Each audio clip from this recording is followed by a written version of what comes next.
शेवटी लोकांच्या सेवेमध्ये आपला आणायचं असेल तर धडधडीत काही गोष्टी कराव्या लागतील. जसं जायकवाडचं बॅकवॉटरची योजना आपण या ठिकाणी आणली, जसा औरंगाबाद बीड उस्मानाबाद हा राष्ट्रीय महामार्ग आता इथून गाडीवर बसलं औरंगाबादला किंवा संभाजीनगरला काम असलं तर आता 1.5 तासात आपण जातो. मुक्काम न करता तिथं काम करून आपल्या घरी मुक्कामी येतो. हे कनेक्टिव्हिटीला आहे, जोडणी ज्याला म्हणता येतात, जोडणी रस्त्याची रेल्वेची जोडणी आहे.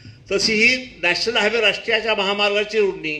राष्ट्रीय मार्ग हा मी त्या काळामध्ये आणि त्याची अलाइनमेंट कुठनं जावी आपल्या सगळ्यांना माहिती आहे. पलीकडनं जावी का अलीकडनं जावी अनेक अशी चर्चा त्यावेळेस झाली आणि आवर्जून मी त्यावेळेस सूचना केल्या होती की हा रस्ता राष्ट्रीय महामार्ग हा पेठ बीडला जोडून जावा, आपल्या भागातला जोडून जावा.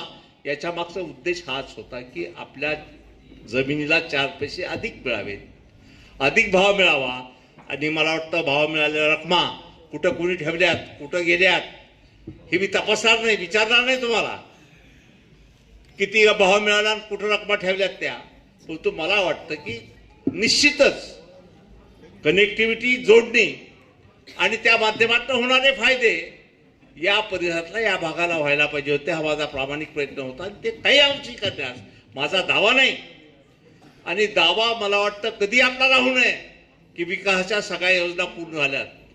बरंच काही आणखी या ठिकाणी खेचून असं MIDC झाली, MIDCची अवस्था आपण पाहता कशी येते.